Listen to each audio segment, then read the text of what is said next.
Yep, yep. So yeah, we're starting with a new chapter. So yeah, for the people who are joining for the first time, you don't need any context as such.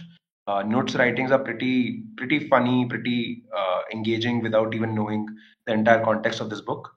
So yeah, look at this as you're looking at a fresh article. The title is "We Are All Satoshis." In an intricate dance of zeros and ones, our computers become windows, pun intended, to a world more easily grasped by human minds. Words, sound, and graphics emerge as humanly accessible representations of the digital realm. Yet, beneath this facade, a stark truth prevails. Our computers may identify as non binary, but in reality, the zeros and ones are all there is. So, yeah, so this book is pretty opinionated about subjects which are political in nature, like gender, and this is a reference to that. And yeah, the overall thesis of this book all has been that Bitcoin is something which gives you a lens to more things. So Bitcoin, of course, is a computer network. It's a peer-to-peer electronic cash system. But because somebody who is able to understand why we need a peer-to-peer electronic cash system, you are able to question so many things because there's a need for that. The fiat monetary system is failing humanity, failing individuals, and there's clearly a need for much greater and deeper appreciation for value system which Bitcoin represents.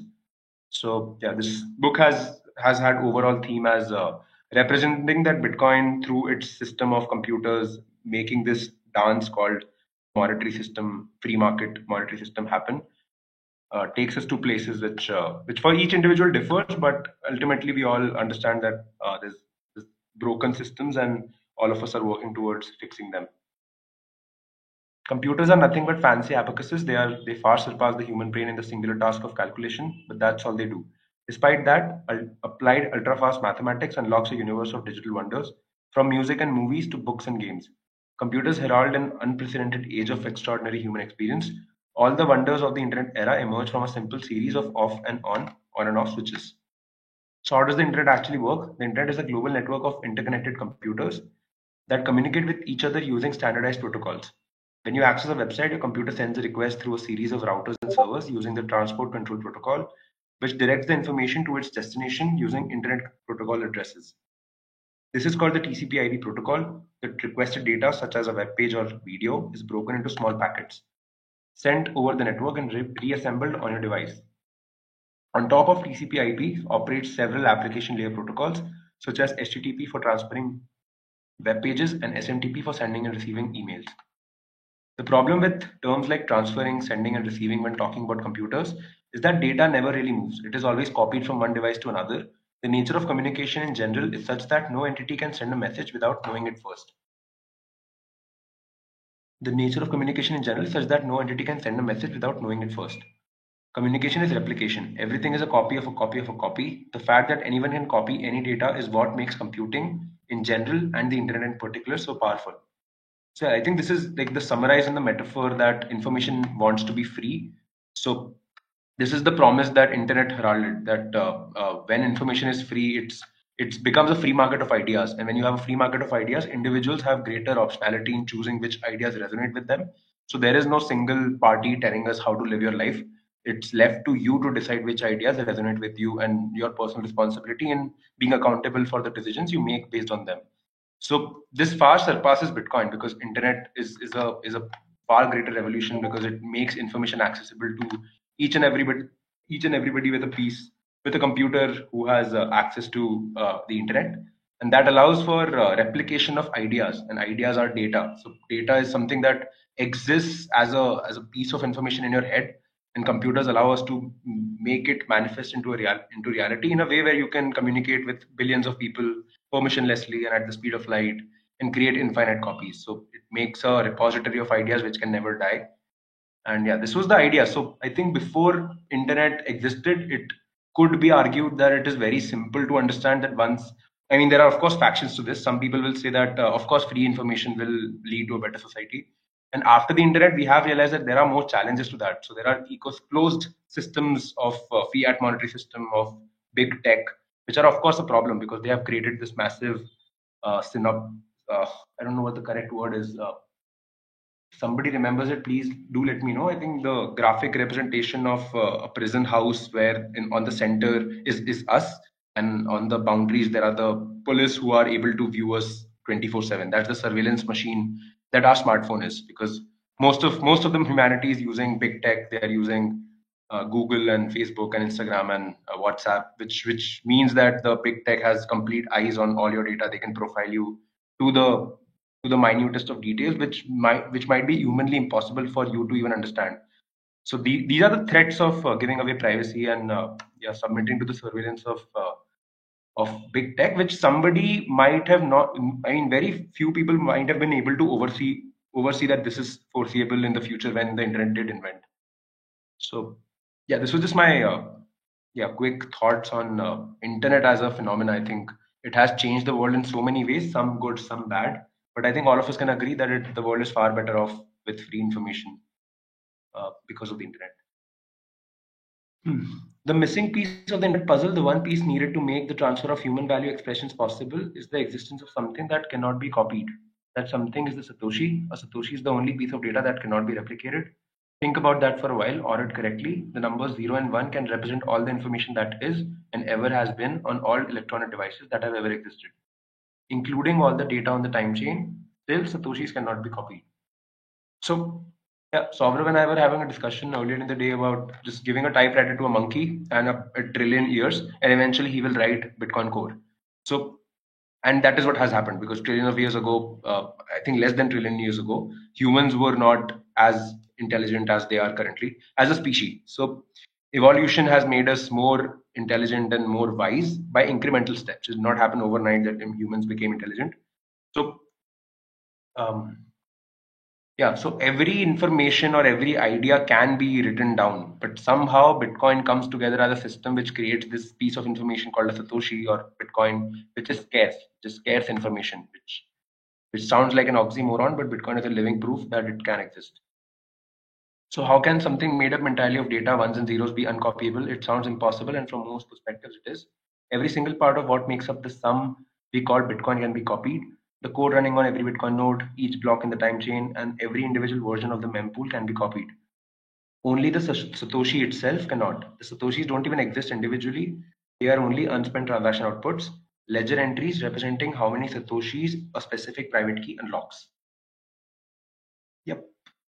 I hope everybody who has joined here understands what a UTXO is. So UTXO represents unspent transaction outputs that get consumed and created in each Bitcoin transaction. And these are what are the Bitcoins in a very layman friendly way. This is what you spend, this is what you own. And yeah, these are recorded as transactions on the blockchain. And yeah, what it represents is that which amount of value or how much sats do you own and you can unlock if you have the private key to that address. A Satoshi is more akin to a centimeter than a dollar since all it does is measure the size of individual UTXOs. Yeah, so I think in the previous session, by the way, we had covered until this paragraph, but I wanted to cover this again because I think it was important to set the tone. So yeah, I think at least for me, and of course, Bitcoin is a subjective free market free market entity, so everybody has opinions and perspectives on it. But for me, comparison to Bitcoin and fiat is a very difficult comparison to make because like literally comparing apples and oranges. It's like how do you compare one apple to one orange? You can't. It's like subjective. Depends on each individual on what they value. So there is no way that you can compare one Bitcoin to $1 because those are two different. I mean, those two different things, and they are both competing to be monies. Dollar clearly is losing value, so there are good reasons to think that Bitcoin will be adopted. But some people believe in the dollars; they want dollar to win. They don't want Bitcoin to win. So they are free to think that. So I think for the far better theory or one framework that helps is that Bitcoin is a scale for measuring value. It's like how centimeter measures any length. It's like you can measure the entire universe using a centimeter. One Satoshi can measure the value of anything. It's like if I value something that another human can offer me, then I can say that, hey, this is how much Satoshis I'm willing to pay for the thing that you're giving me. And this is how you are able to measure the value of human labor, output, resources, yeah, etc. The groundbreaking discovery of Bitcoin shattered the presupposed boundaries of digital communication by introducing a revolutionary concept. The groundbreaking discovery of Bitcoin shattered the presupposed boundaries of digital communication by introducing a revolutionary concept, a form of information with no physical mass, akin to a unique, weightless, purely informational element without protons or neutrons, element zero. In the Bitcoin universe, ownership is synonymous with knowledge. To possess a Bitcoin is to hold a secret. The private key is the ethereal gateway to that ownership, a secret that transcends the physical realm and resides solely in the human mind, ephemeral and intangible. So yeah, I think Nut when he joined the introductory session, and the way he puts it is that the simplest way to explain Bitcoin to somebody is that it's an expensive set of rules that humans can come up with all set of rules, right? And humans can justify any sort of theory, ideology, or some thesis that they come up with because it makes sense to them or they want to justify it to other people. But I think Bitcoin, what it represents, is a system of rules which is expensive to break. It's like you can, of course, copy the whole blockchain or the entire source code of Bitcoin, come up with Bitcoin 2.0, but it's the free market or the Bitcoin community will not move to that system because there's more value to be in the Bitcoin system and solving a problem than for you to create a new system and start altogether afresh. So Bitcoin represents that. It's like these are rules that humans are agreeing to play by, and these are expensive to break because there are, of course, more than one reasons for it. One is just human consensus that we agree that 21 million Bitcoin need to exist. This is the scarcity element to Bitcoin or money that needs to exist. It's a free market activity. You can come up with your own Dogecoin and try to put that as money, but most people thankfully agree that money should be scarce, and that's why 21 million is like a hard cap that the entire Bitcoin community agrees on. Other than that, of course, there are more rules to Bitcoin in terms of how transaction validation happens. On technical layer, it is of course there's fixed rules and standardness rules to how a Bitcoin transaction should look like. But on the more social layer of how Bitcoin should work, how Bitcoin should evolve, there are of course trade-offs and conversations, debates that I don't think I'll be able to do justice to. But yeah, I think yeah, overall, the point that I'm trying to say is that it's an expensive set of rules that allow everybody to have a basis to think ahead using. It's a tool which allows you to think ahead because you have good probability to think that even in 100 years from now, Bitcoin will still have the same basic set of rules. Here it is crucial to differentiate between ownership and possession. Ownership refers to the legal right to use, control, and dispose of property, often supported by law and documentation. It includes long term rights like selling, leasing, or modifying the property. Ownership applies to tangible and intangible assets and remains valid even without physical contact with the property. Yeah, so ownership is more of a legal term because it represents consensus on the idea of what is owned by whom. So when you hold something that belongs to someone else, then you are not the owner because that's been granted to you. It's a legal term because that that that concept of granting ownership means that there is some authority which gives validation to that tool or that object being somebody's. Possession, on the other hand, is characterized by having physical control or custody of an item regardless of its legal ownership claim. Possession can occur legally without ownership, like in the case of rented goods, or illegally, like in the case of something stolen, where the thief possesses the item but does not own it. Possessors who are not also simultaneously owners have limited rights to use the property and are not authorized to sell it or make significant alterations to it without the owner's consent. Ownership is a broad, legally recognized claim to property, whereas possession is limited to the actual physical control of it. So, yeah, there are many opinions on this, but I am of the opinion that recognition of Bitcoin as property in a legal framework is always a good thing because it gives value to the recognition of Bitcoin as a monetary system. Because if I have earned the Bitcoin that I have earned, then I should have the right to use it without living in the fear that somebody can steal it because they have power over me or they are able to access it without my permission. So of course, there are varying degrees to it because government intervention always comes with its own risks. But we have seen evolution, like I think in recently UK also recognized Bitcoin as property. So in a divorce case and an alimony matter, you can claim Bitcoin as being property. Currently, that's not true in India. India only has recognition of Bitcoin as a virtual digital asset and no legal framework on that other than taxation. But yeah, with the US government now talking about strategies for Bitcoin strategic reserve as part of US Treasury on its balance sheet, of course, there's more reasons to think that Bitcoin will be recognized legally. Whether or not that's a good thing is a separate debate, but I am of the personal opinion that it is inevitable. And the bigger question is not that whether or not it's going to happen. The question is how it should happen, and that's the role of every Bitcoiner to think about and contribute to however much possible. Hi, Samir. Thanks for joining. This background noise, if you're speaking something, please feel free to say or yeah. Yep. Thanks. So there's a famous saying in property rights that ownership is 9/10 possession. So it means that 1/10 of that ownership comes from the legal framework. Because when you have something in your hand, in your control, you know that you are the owner, but it has to have the legal backing that it belongs to you rightfully. But possession, on the other hand, is more it's a more tangible thing that if you are able to control it, then you are in possession of it. Yeah. I was having a discussion with I don't know if that person wants me to use their name, so I won't. But there's like huge market for ransomware around Bitcoin, and there's no surprises there because yeah, custodying Bitcoin is a challenge in itself. A lot of people will of course find that intimidating and challenging.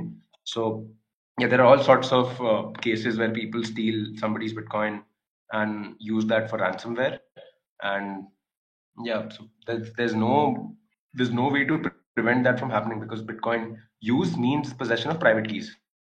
So there is no legal framework in the Bitcoin network or Bitcoin core consensus rules that this Bitcoin belongs to you. It only means that you have possession of the private key. In Bitcoin, this is tricky. You cannot truly own a Bitcoin since you cannot own information, which is all that Bitcoin is.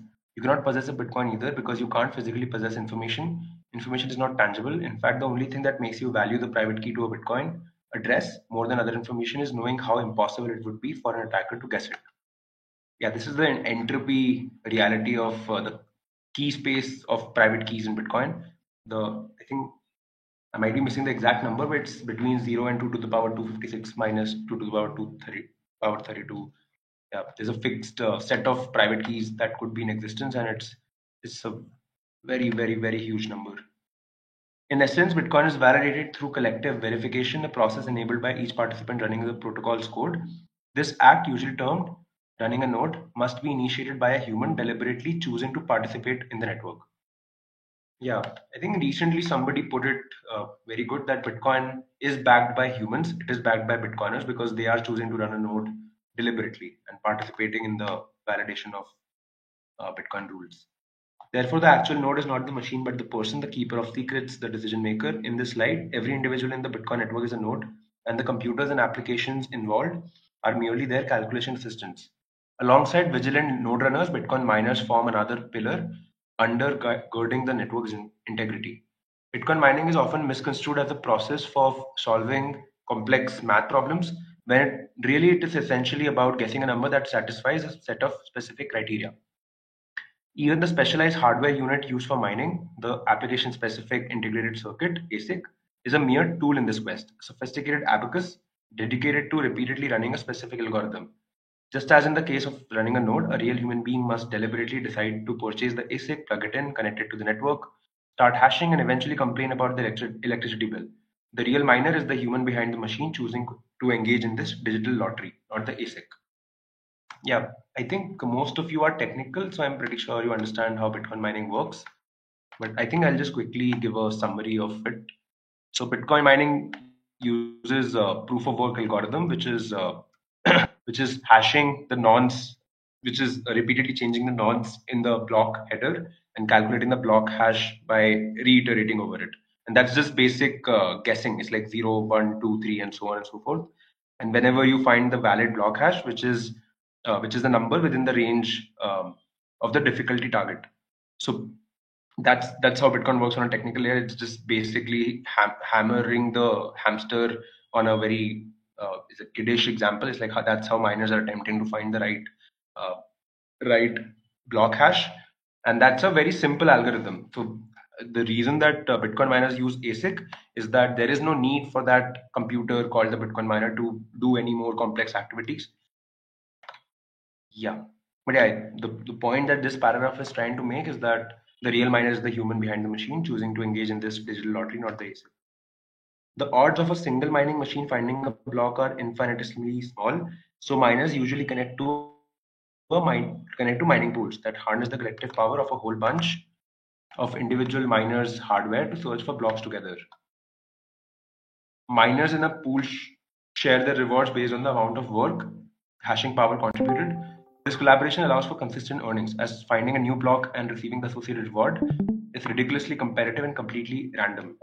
In this way, mining pools allow small miners, individuals, to participate in mining and receive regular payouts.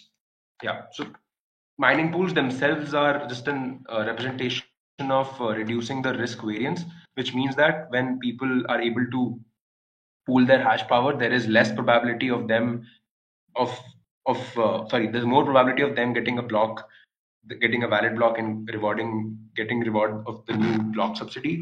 But there's of course more distribution in that, so there's less reward in terms of absolute numbers, but there is greater probability because there's greater hashing power. And there's all sorts of complex debates around Bitcoin mining centralization problem, because Bitcoin mining pools are becoming more and more centralized, and there's no easy technical solution to it, from what I understand of it so far. But yeah, I think that's just my summary of um, miners coming in together to pool their activities, because even as individuals, you are greater incentivized to join a mining pool because there's greater probability of winning the next block. However, if a person decides to mine using a mining pool that isn't transparent and doesn't let miners select their own block template, they're not really miners at all, but merely hash power salesmen. In this case, the actual miner is the owner of the mining pool. More on this later. For now, let's turn back to the concept of ownership for a moment. Okay. In Bitcoin, ownership is ultimately woven into human memory. If the seed phrase or private key of a Bitcoin wallet lives only in a person's mind, the individual becomes indistinguishable from the Satoshis they own, which underscores a somewhat bizarre insight about Bitcoin's users. They are no longer mere humans but facets of the same singular interconnected entity. We are thus not all Satoshi, especially not you, Craig, but all of us literally are individual Satoshis. So in reality, Bitcoin is not really backed by energy, but by human action and incentives. Yep, yep. So I think, yeah, even if you're not literally memorizing the seed phrase of the private keys, you still know the place where your hardware wallet or your seed phrase is kept. And I think that's also just the piece of information which is the most useful information. It's not actually the seed phrase, right? Because the seed phrase is on a piece of paper that as long as you are able to secure safely, nobody is able to ever access. If you die and you have secured that seed phrase in a place where nobody will be able to access it, then those bitcoins are lost forever, right? So the most critical piece of information is in your head. It's like where the seed phrase is kept. And that's a piece of information that, I mean, it does not exist anywhere other than your mind. So if you, the mental plane or the reality of the mind is an ethereal place. There's no tangible proof of it. In this brain sciences studying that, but yeah, from a very layman understanding, there's no physical tangible reality. I think the Marxist argument of Bitcoin being backed by energy is actually, like I said, Marxist. It's stupid. But energy itself can't be the reason that Bitcoin is useful. Energy makes Bitcoin expensive to break, but it does not give it values. Just because people are putting a lot of energy into something does not make it valuable, right? If I dig a hole, dig a hole, dig a hole, it does not make the hole valuable. So yeah, so there's of course, I mean, I'm trying to simplify down the concept of what makes Bitcoin valuable. Energy is required to make the system possible, and it's required for a lot of hash power into the Bitcoin, so that some entity with a lot of hash power cannot control the entire network if they choose to participate. And yeah, it's also important that Bitcoin mining is controlled by more and more entities. So one entity should not have control over 51% of the hash rate. But yeah, that does not make it any less truer that Bitcoin is actually backed by humans, by human choosing to participate in a monetary system based on free market principles and scarcity. The insight that we are all part of the same entity spawns a unique culture of cooperation and long-term thinking among Bitcoiners. We are all incentivized to think long-term, save rather than spend, and help each other succeed. So I think I've been having this conversation with a lot of people that the way I understand Bitcoin is that it is a peer-to-peer network on the technical layer, and it is also a peer-to-peer layer on the social layer. Because if you identify as a Bitcoiner, you understand that Bitcoin represents the opportunity to create a world, and even for just for yourself, create a life where you are able to live by your own rules. And I think every human would ideally want that. Even if you want someone to set rules for you, you want to be able to choose that human.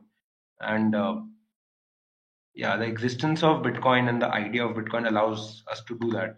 And when we do that, we are all incentivized to think long term, because There's more to be had from cooperation than anything else. Bitcoin, therefore, is more than a set of digital rules or a network of computers. It embodies a collective human agreement leading to a convergence of individual wills. So there's a lot of hatred that the word collectivism gets, and for good reasons. But I'm not a political science expert. But what I do know is that collective decision making is a thing. It's like if two humans come together and try to come to some consensus, that's collective human agreement. So, from very first principles thinking, collectivism or collective human agreement can't be a bad idea. It's just people bouncing ideas off each other and coming to decision making. What what is more beautiful about Bitcoin is that it is a convergence of individual wills, because nobody can ever force you to value Bitcoin, because that will never work. Nobody's incentivized to force you to value Bitcoin. It beacons peace in our complex world, illuminating a path toward cooperation and truth beyond the constraints of the fiat monetary paradigm. Yeah, if you've been following the news, you know that this is already happening as we live through it. Like we are living through very interesting times in history, because of course governments are not trustworthy. So recently, El Salvador signed up a deal with the IMF on a 1.3 billion dollar loan. So yeah, there's of course reasons to be wary of anybody who's into Bitcoin. I mean, that's the spirit of Bitcoin. Don't trust, verify. But yeah, if if the recent trends of the last few months are any clue, then Bitcoin is becoming already the paradigm shift um, that yeah, the original cypherpunks from 2009, 2011 were foreseeing, that eventually the fiat monetary paradigm will not exist, and the reason for that is a ground up free market money. The longer you have experienced Bitcoin, and by extension other Bitcoiners, the more pronounced this seemingly magical aspect of the network becomes. Considering our conclusion that we are all part of the same being, it all makes perfect sense. Something profoundly human is going on here. Bitcoin points out the obvious. We'll all be better off if we cooperate. This is what removing the noise is all about. Yeah.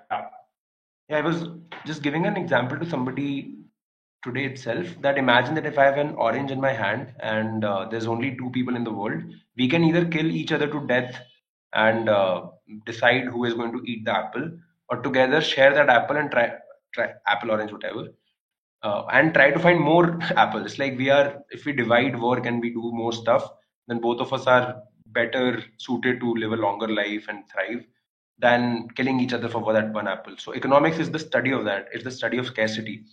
So there are of course scarce resources on earth. That's why we have to work. That's why we have to make money. So yeah, what the economics is trying to understand is the best way to maximize that value by free market principles. The actual decision makers in Bitcoin are the node runners, those who run nodes. Most of them receive satoshis in exchange for goods, services, sometimes even dollars. Their primary concern is the immutability of transactions, ensuring that once they part with their product or service, the satoshis they receive remain in their wallet. Miners also play a pivotal role here by providing immutability as a service, embedding transactions into blocks in exchange for transaction fee. However, the system ensures that the receiver, the ultimate consumer of the immutability service, the node runner, has the final say in validating Bitcoin transactions. Contrary to some opinions, running a Bitcoin node does not directly contribute to network security. The number of nodes is, for the most part, irrelevant to those receiving Bitcoin. Likewise, hodlers, Bitcoin hodlers, holders have no real power in the protocol's power dynamics. You don't automatically get a say in Bitcoin's future merely because you sit on a large stack of sats. At any time in general and post hyper-Bitcoinization in particular, the only way to derive value from your satoshis is to exchange them for goods and services. At the time of writing, MicroStrategy Incorporated holds about 1% of the total supply of Bitcoin that will ever exist. I think that recently changed to 2%. Yeah, less Yeah, than 2% now. yeah, that literally has changed in less than 4 months. I think this book was launched not even 4 months ago. Yeah. The only way for the corporation to leverage this tax size advantage over time is to spend them, spreading wealth across the network. Yeah, I think this is the most trippy part. I mean, maybe for you guys, I mean, all of us have been at least in Bitcoin for some time. But I think for me, it was very trippy to realize that more people saving is good for even people who are new to saving. It's like if somebody enters the free market tomorrow, it's like some kid now wants to work and start earning. it's good that people are saving because it increases first the I mean more people saving natural, and I might be just thinking out loud here. More people saving means that they are less incentivized to spend money on frivolous things. So that person is already incentivized to create value. And when once he creates value, because everybody is incentivized to spend less, then he's incentivized to spend less because things are getting cheaper for everyone else. And if he spends his money um, without thinking of low time preference, then his savings are also going down. That is something that I might not apply always to my personal life, and I think there's good reasons to be, yeah, just to have low time preference as much as possible. I think Saifuddin puts it perfectly that every low time preference decision is hard because that's the nature uh, of human. I think spending that it's we are naturally inclined to spend resources right now than tomorrow because it's easy to spend and it's difficult to earn and save. That's the nature of scarcity. So Bitcoin just is one question there. Sri- Go yeah. ahead, Jayant. Yeah, Sriyan. So I was just going through some of the message, and there I saw the top 10 hodlers. Okay. And most of them, like MicroStrategy or other Binance or Coinbase or something like that. So they are holding a major chunk of the pie. So when we are talking about spreading wealth across the network, so this basically goes completely against the philosophy. So how are we going to see this in future? I think, yeah, I'll just share some of my thoughts. I don't have a clear picture of whether or not that's a good thing or a bad thing, but I think Michael Saylor, even if he say, let's say he gets 20% of the Bitcoin supply, for him to avail any value out of that, for him to even use that 20% of Bitcoin, he will have to spend it. I mean, he will be forced to spend it other than the possible scenario of the fiat system living so long that some entity is able to accumulate 50% or 80, 100%, I mean, crazy, ridiculous numbers of Bitcoins, then that person will always be able to use that Bitcoin only when they spend it. And when they spend it means somebody has the opportunity to earn it. And for them to earn it means that they are creating value for that person who has achieved that 2% of supply by creating value for somebody. So yeah, MicroStrategy getting more and more Bitcoins is by the virtue of MicroStrategy being able to leverage their resources to get more Bitcoins. And of course, there are more nuances to this. This is just me trying to simplify it down, even for myself. But MicroStrategy is able to leverage debt in the system, in the fiat system, which a lot of people are not able to do. We as individuals can't do that in the same mechanism as how MicroStrategy as a corporation is able to do. So there's of course advantage to be the MicroStrategy shareholder and director and somebody who can leverage the fiat system. But I think that's just a much deeper question about life. So my personal philosophy on that is that we are just born into life without always having the privileges that everybody else has, and we have privileges that some people don't have. So I think speaking from that lens, I think I've made peace with where I am in life, and whoever asks me, I advise them to be peace with them, be peace, make peace with where they are in life, because that's the only way to live life. You can't fight where you are. You can only fight where you want to be. So, but yeah, Yeah, I think, yeah, of to course, some extent, means I agree with you, Sriyan. But Mhm. see, there are certain discussion that Bitcoin becoming a kind of a Federal Reserve or even Donald Trump was indicating that they are going to accumulate certain Bitcoin, and basically it is going as a, I don't know, in future it might replace dollar as a national currency or something like that. But still, like it goes against the philosophy of decentralization. That is what my question was mainly. right, right. No, I agree. I agree. I think, yeah, both from consensus lens that Bitcoin needs to be having more people deciding what Bitcoin is than a Donald Trump or a US government telling us what Bitcoin is. And on technical layer, I don't know, I might be incorrect, but I think this is not a threat on the technical layer, right? Because running a Bitcoin node, of course, has its own challenges. It's becoming expensive because of the whole ordinals and inscriptions problem. But no matter how loud Donald Trump is, how influential US government is, people are still free to run nodes and people are still free to verify the source code of Bitcoin Core. So yeah, more people are always incentivized to run nodes to use Bitcoin permissionlessly, and that's the way to use Bitcoin. That's the only way to use Bitcoin. If you're not doing that, you are using the promise of Bitcoin because you're relying on some third party to tell you what Bitcoin is. And yeah, I think it's of course our generation's work to be able to use Bitcoin permissionlessly. There's no guarantee that this will remain true 10 years from now or 20 years from now. Yeah. Therein, I think, Shreyan, you mentioned that, say, Michael Saylor, MicroStrategy or Michael Saylor amasses 20% of Bitcoin supply. And that seems pretty ridiculous, right? Even at the outset itself, it seems pretty ridiculous that they can amass such a huge supply by selling fiat, or by taking debt, or by selling their stocks to equity owners. So Yeah. it is pretty likely that with all the money printed, uh, like you will not probably cross even 10%. And that does tell you that the ceiling for the maximum amount of Bitcoin that any individual organization or a person can hold or a country can hold is reaching its limit.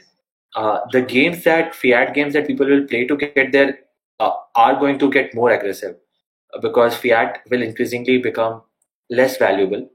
And the kind of games that MicroStrategy is playing, Strategic Bitcoin Reserve is a far more aggressive game than that you print dollars and you buy Bitcoin, right? You basically outsource all the inflation to all over the world. Anyone who's not on Bitcoin standard is going to be in uh, in deep waters, because they are reliant on dollars, and dollars are getting printed, and whatever dollars they have is becoming worthless very, very fast. Uh, so essentially, like at some point in time, it might not happen in the next 20 years, it might not happen in 25, 40 years, the time that is the prime of our life, but it will happen at some point in time that people will just accept Bitcoin for goods and services. And that's the point that it's making when it says that the only way for the corporation to leverage this tax side advantage over time is to spend them. Now, I mean, yeah, long time horizon might mean that our lifetime might skip that period, but it can happen. It will happen eventually. My question, the reason I sort of jumped in was I wanted to understand, uh, how does because right now you have all kinds of people offering their products and services, and they get some market share. They, even if they do a shoddy job at it, they have someone pay, like using their service or product, because fiat is free and everyone wants to spend. But on a Bitcoin standard, how will the world be able to take that improved need for quality and this, because everyone will be hodling their coins, they will not be spending it on inferior services or products, and it's difficult to change cultures, it is difficult to change the behavior of people and their productivity. So what do you feel like, will that lead to a massive unemployment crisis? And there's no UBI that's going to save people from it, right? So or there are going to be swaths of countries which are going to just vanish from the map because they have nothing useful to offer to the world. Like, how do you see India, or how do you see in general people doing in that when the transition of standards happen? Yeah, that's a very pressing question to ask. That's a very good question. So I'll quickly share my take, and I would love for the wider group to also share their opinions. So I think one analogy that I've come up with is that let's look at Earth. It's like Earth has limited land, limited useful land, and that's a scarce resource. And over the last thousands and millions of years, we have currently in the status quo in 2024 come up with 194 sovereigns. It's like those countries are sovereigns, at least supposedly, that they have their own militaries, they have their own currencies, and anybody trying to do that, anybody trying to take away that power is going to suffer the consequences of that. It's like that's the Russia-Ukraine conflict, that's the Israel-Palestine conflict, and so forth. So if you look at Bitcoin as that, Bitcoin is like 21 million piece of real estate. Everybody's trying to get that, right? It's like you're trying to get more of it. And people will use insidious techniques to get more. People will use dollar printing to get more. Whether that's MicroStrategy, whether that's strategic Bitcoin reserve by the US government. So essentially or eventually we will get to an equilibrium where people have only so much to offer to collect more Bitcoin, to get more Bitcoins. And I don't know what that looks like, but I think just from my personal anecdotal experience, I visited Kodaikanal and there's like a small Maggie owner shop, and he just makes Maggie, he gives Maggie, he wears. I'm pretty sure he has very limited set of clothes. He just lives his life, and I look at him and he's happy. So it's like he's able to sustain himself, and he's not begging for money. He's not waiting for the government to come and give him money. He's not asking for UBI. He's offering a valuable service. People are more than happy to pay him for it. He's making a margin on it. For him to be able to do this in a sustainable manner, he needs to make a margin on it. So I think there's more than enough demand for anybody to contribute to humanity. There's always something that a human can do. Somebody else desires that they are able to give back to them in terms of money, give in terms of profit. So yeah, in the shorter term, I'm not too concerned about some unemployment crisis. Of course, I'm not an expert on unemployment, but I think every human has something to offer to the world. This is my core assumption that anybody can make Maggie in Kodaikanal. If somebody can make Maggie in Kodaikanal, you can do some things like that's. So you, there's no reason for somebody to say that I have nothing to offer to the world. Yeah, but in the world that we live in is run on dollar standard, right? The reason people, IT software developers, go from Bangalore to Kodaikanal and spend $50 on Maggie is because the outsourcing services that they offer earns them that dollar. Or probably they are working for a product firm which has raised huge, massive amounts of VC funding. Some of it has come from one of these countries. Right. Again, going back to like the source of money being dollar. So when we transition to Bitcoin, a lot of a lot of owners of dollars, like whether that's US Fed or that's MicroStrategy or that's Microsoft, will be sitting on a much bigger pile than maybe most of the Indians, right? So Yeah. therein, the question is like, isn't it a far better strategy to to offer a product or service before Bitcoin standard comes, which helps you amass more dollars, so that you are in a better position to buy Bitcoin? Or do you feel? I mean, it can play out the other way too. It can also play out in a way in which countries sort of start accepting Bitcoin standard and they move away from having reliance on dollars, thereby uh, not being negatively affected from dollar printing. I think it's a game. They're basically, it's a catch 22 situation. If you do, if you go towards Bitcoin standard, you don't have enough Bitcoin, then you make market ready for Bitcoiners all over the world. If you continue to believe in dollar standard, then you better produce better exports and export goods and services so that you can amass more dollars so that you can buy more Bitcoin. So you have to go aggressively on one of these fronts because, yeah, the time is nigh. Right. Yeah, I think looking at it from economic principle lens as well, dollar is clearly a valuable good, right? It's clearly a valuable commodity. So somebody trying to get more dollars is like, why not? It's like people are clearly valuing the promise of US government, which is the US dollar. And there's the free market values it, right? I mean, not everybody is using dollar because they are coerced to use dollars. They are using dollars because they want dollars. Somebody in Argentina, no authority is telling you to accept dollars, right? It's the free market which says, no, I want USDT, not Bitcoin. So I think people wanting to get more dollars and then convert that to Bitcoin, that's on them. It's like even if they still want dollars, I look at that as the free market playing out. So I personally don't have a opinion on people using Bitcoin dollars as a problem. I think that's for the individual to have their own personal strategy and decide how to amass more dollars and thereby more Bitcoin. And I think my only philosophical or political opinion on dollar system is the problem with government intervention. It's like I don't want government to tell me what to do with my laptop, so nobody can tell me how Bitcoin should evolve because that's living in my head. That's living on my piece of machine. You shouldn't be able to tell me how to use my machine. That's the only legal framework that I personally care about. So I think Bitcoin itself as the network will define itself by the free market because in cyberspace, nobody can force you to write code in a certain way.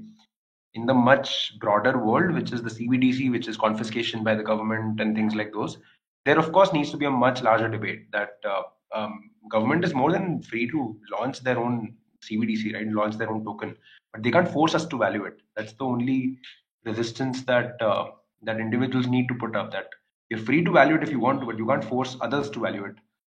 So yeah, I don't know if that made sense, but that was my opinion on it? Yeah, Shriyan. So what I could infer from Saurabh and your discussion is like let them accumulate how whatever they want, how much ever they want, but we can create some value, and we can force them to spend those Bitcoin on us. Yes, essentially, yeah, produce something that they are. I mean, every human does want to consume. It's like that's a very human thing to do. And if somebody is just wanting to produce and not consume, just accumulate more Bitcoin, it's like good for us, right? It's like he's clearly just working for somebody and good for somebody that he's working for. So it's a human nature thing that it's easier to spend, it's easier to get than to give. It's easier to want to take than to give. So if somebody wants to take, then he will have to spend their bitcoins, provided the giver here is receiving Bitcoin, is accepting Bitcoin, is on the Bitcoin standard. So I think it's a very human social contract thing that nobody can overlord the Bitcoin system, right? That hey, we will all use Bitcoin, and hey, you peasants are not free to use Bitcoin. Those peasants or those class of people will have to say no. We will offer you valuable service only if you offer us Bitcoin, because that's the only scarce free market money that humanity has ever come up with. So yeah, I'm not too personally concerned about Michael Saylor getting 20% supply. It's like if I am adding value to Michael Saylor, he will give me some part of that 20%. If he's not, then I'll go to the rest of the 80% of the market. It's like I have something to offer to the free market. The free market will give back to me, and yeah, I would be wise, or I would be smart enough to want to receive Bitcoin and not fiat in that world. But of course, it's a much So, more complex debate. Yeah, can I add something? of course. Uh, so what I think is great points, but the thing is we already like do provide services and we do get like money. We can, like we do get money. What I think will happen is Bitcoin will accelerate and make it apparent, especially to the Westerners, of the wealth transfer that is happening. Because when you take out your industries from so now this goes to tangible assets versus intangible assets. Now when you take out your industries from say Rust Belt in the US and you put it in China, the people in Rust Belt do feel it, right? But if you inflate dollars all the way through 90s till the 2020s, right, people don't feel it as much. What I see happening in the future is Bitcoin becoming an index to measure the inflation of assets, especially intangible assets and fiat currencies. Number two, it will make this whole transfer of wealth apparent because now you no longer can like inflate Bitcoin like you inflate fiat. So it will only become faster, and the western countries are already feeling it, um, how it's happening. And like yeah, I think India will be, if India has like a uh, good government at helm who is open and like who considers all of these things, then yeah, we can be a winner in this. But I know like smaller countries like El Salvador, you have connected economies like Mexico, they will be winner in this transition, is what I feel. Hmm.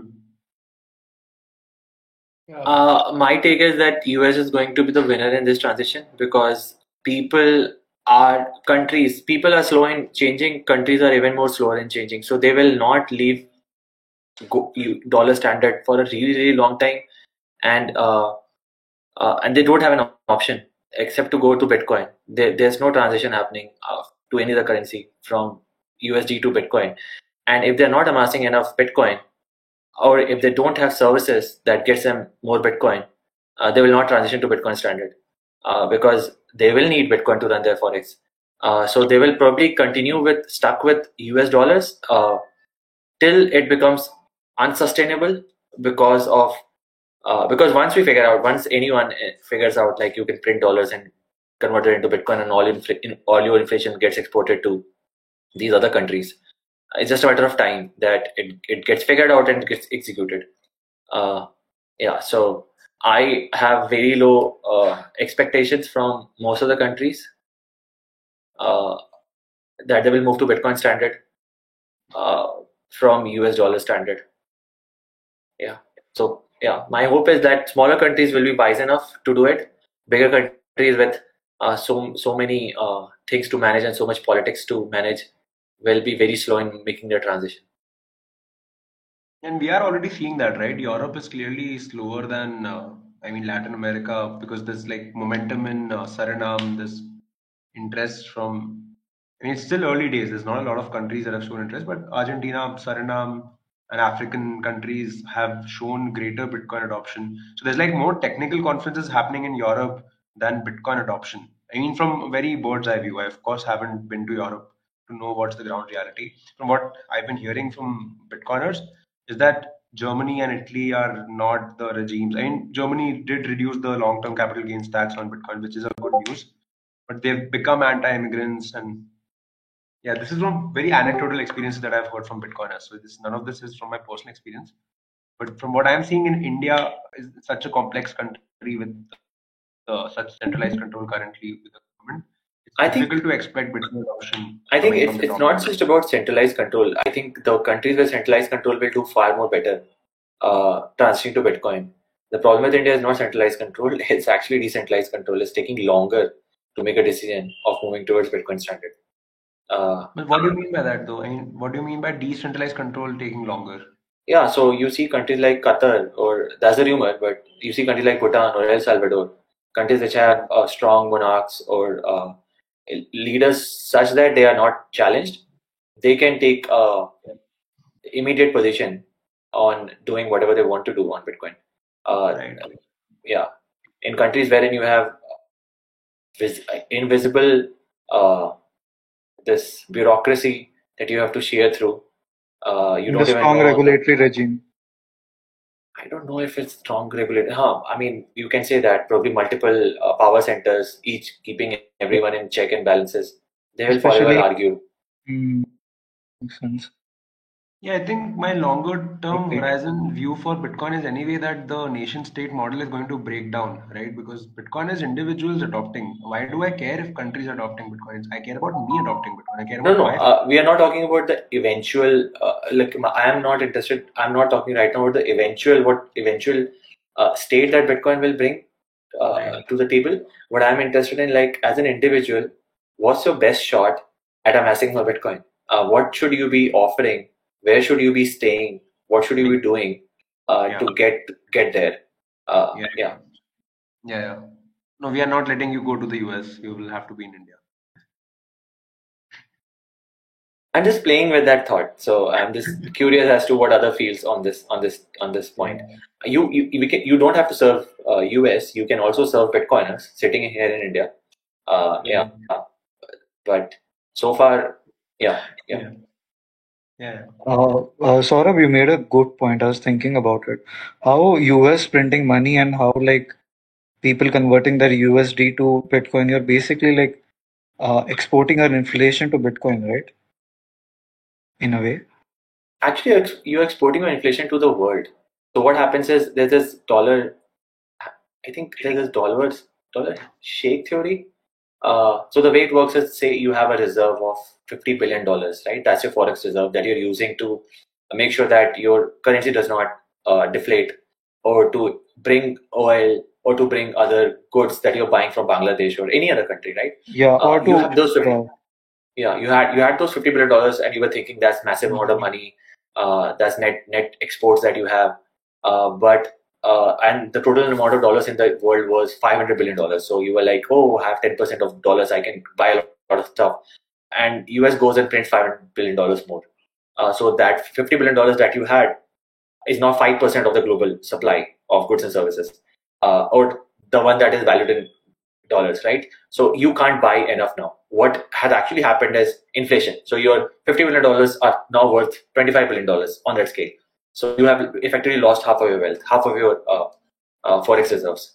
So that's what happens when US prints the money. It's not just when Fed, like India RBI prints money. People who have 10,000 rupees, they get like their money gets inflated away. It's the same kind of thing plays out when US prints money. Yeah, every other country gets poorer off. I mean, that makes sense. But I'm not talking about that specifically because that is solved by because all of the central banks, major central banks in the world, always move together, right? You had Japan that did not move together. It did like to take time to increase their interest rate, and like their entire stock market went down for like by like 12% that day. So I'm not talking about that. I'm specifically talking about, and even that is solved by the exchange rates, and even when countries try to buy back their own currencies, right? When what happened with Japan, they buy back their own yen with the dollars or with US Treasury bonds. So that's different. I'm talking specifically about Bitcoin because if you see when people buy Bitcoin with dollars, right? Like from anywhere. So like in a way, if the US government is printing a lot of dollars and that's the preferred way of people buying Bitcoins, isn't that like it's translating to Bitcoin price? That is what I'm talking about specifically. I'm not talking about people buying Bitcoin. I'm talking about government of US buying Bitcoin. Oh, okay. I mean, they buy. How do they buy though? Like they buy. They don't buy right now. They don't buy Bitcoin right now. So all the money Yeah. that they print gets spent into like growth related work or all that Expenditure. economy of Mm-hmm. expansion or like it goes into bringing stuff from outside the US. It goes into military expenses, all of that. But it does not go into buying Bitcoin. They already have a Trojan horse in form of ETF, so they are way ahead. Yeah. Exactly.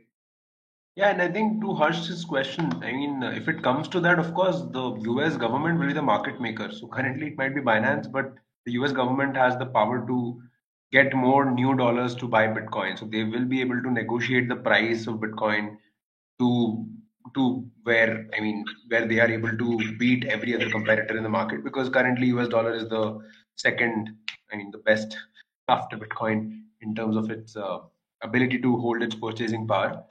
So they have the ability to do that in theory for sure. So currently we're not seeing that, but there's no reason that that might not happen in the next 10, 20. I think incentives, they are the most highly incentivized country to do it. Yeah, true. If India prints, like government prints money and they buy Bitcoin with it, people will feel the heat of inflation. People will not like that move. But when US does it, people in US will not feel as much heat because the heat gets exported to other countries. Yeah, yeah, that's true. Yep, yep. So we have reached 9:10. I think I'll just quickly check if we are approaching the end of this chapter. I don't think we are. So I think I'll leave the rest of the chapter for the next session. And yeah, we can maybe hang out for a couple of minutes more and continue from next week.